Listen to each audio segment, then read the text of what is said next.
الحمد للہ رب العالمین والصلاة والسلام علی سید الانبیاء والمرسلین اما بعد۔ بعض لوگ فقہ حنفی پر اعتراضات کرتے ہیں اور کہتے ہیں یہ فقہ حنفی قرآن اور حدیث کے خلاف ہیں۔ انشاءاللہ ہم ان لوگوں کے اعتراضات کا بھرپور جواب دیں گے، لیکن اس سے پہلے آپ لوگ ایک بات ذہن میں رکھیں۔ یہ ویڈیو آپ ان لوگوں تک پہنچائیں گے۔ یہ کیسے پہنچ جائے گا؟ آپ کے سبسکرائب سے یہ ویڈیو زیادہ سے زیادہ لوگوں تک پہنچ جائے گا۔ تو ہم پہلا اعتراض ذکر کریں گے۔ پہلا اعتراض یہ ہے، فقہ حنفی کوفہ کے ماحول کی پیداوار ہے، عالمگیر نہیں۔ تو ہم جواب دیتے ہیں یہ تاریخی طور پر غلط ہے۔ امام ابو حنیفہ رحمہ اللہ نے 4000 سے زائد شیوخ سے علم لیا ہے۔ حجاز، عراق، شام کے فقہاء سے استفادہ کیا۔ ان کے شاگرد دیکھ لے، امام ابو یوسف قاضی القضات رہے، امام محمد رحمہ اللہ مدون فقہ رہے۔ انہی کی فقہ عباسی، عثمانی، برصغیر، وسط ایشیا میں نافذ رہی۔ یہ قبولیت ہے فقہ حنفی کا۔ دوسرا اعتراض یہ کرتے ہیں فقہ حنفی میں عقل کو وحی پر مقدم کیا جاتا ہے۔ تو ہم جواب دیتے ہیں یہ الزام سراسر غلط ہے۔ فقہ حنفی میں عقل نہیں، نص کو سمجھنے کا ذریعہ ہے۔ عقل نص کے مقابل، مثال کے طور پر شراب کی حرمت قرآن سے ثابت ہے۔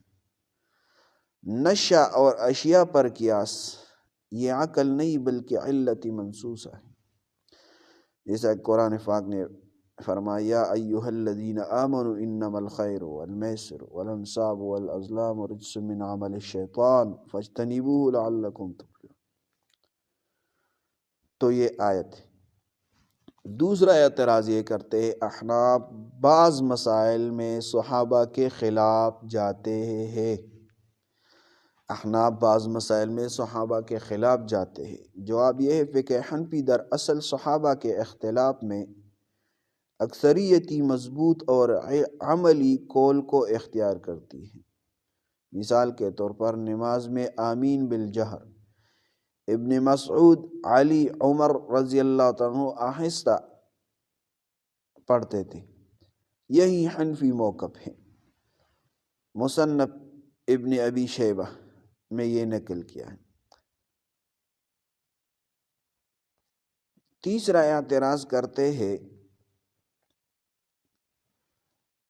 کہ فقہ حنفی میں خبر واحد سے عقائد یا اہم احکام ثابت نہیں کیے جاتے۔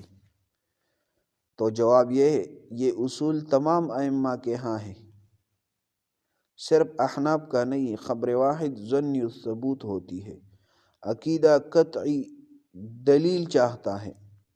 امام طحاوی فرماتے ہیں العقائد لا تثبت الا بالیقین۔ شرح العقیدہ طحاوی میں لکھا ہے احکام عملی میں احناف خبر واحد قبول کرتے ہیں مگر شرط قرآن و اصول کے خلاف نہ ہو۔ چوتھا اعتراض یہ کرتے ہیں فقہ حنفی میں نماز کے کئی طریقے نبی علیہ السلام کے خلاف ہے، جیسے کہ رفع یدین نہ کرنا، آمین آہستہ کہنا، سینے کے بجائے ناپ کے نیچے ہاتھ باندھنا۔ تو ہم جواب دیتے ہیں یہ کہنا جزوی احادیث کو کلی سنت سمجھنے کا نتیجہ ہے۔ حقیقت یہ ہے نبی علیہ السلام سے دونوں طریقے ثابت ہیں۔ صحابہ نے آخری اور دائمی عمل کو اختیار کیا۔ مثال کے طور پر ناپ کے نیچے ہاتھ باندھنا، حدیث میں آتا ہے عن علی رضی اللہ عنہ قال من السنت وضع الکف علی الکف تحت السرۃ۔ سنن نبی داؤد، مصنف ابن ابی شیبہ۔ پانچواں اعتراض یہ کرتے فقہ حنفی عورتوں کے لیے سخت ہے، فقہ حنفی عورتوں کے لیے سخت ہے۔ جواب یہ ہے یہ اعتراض جذباتی ہے، علمی نہیں ہے۔ فقہ حنفی میں عورت کو نکاح میں زیادہ تحفظ، پردہ میں زیادہ سہولت، نماز میں زیادہ ستر۔ مثال کے طور پر عورت کی آواز کا فتنہ بننے سے بچاؤ، عورت پر جماعت لازم نہیں، یہ سختی نہیں بلکہ حفاظت ہے۔ تو یہ چند اعتراضات ہم نے ذکر کی، یہ یاد کر لے اور دوسروں کے ساتھ شیئر کریں۔ جزاک اللہ۔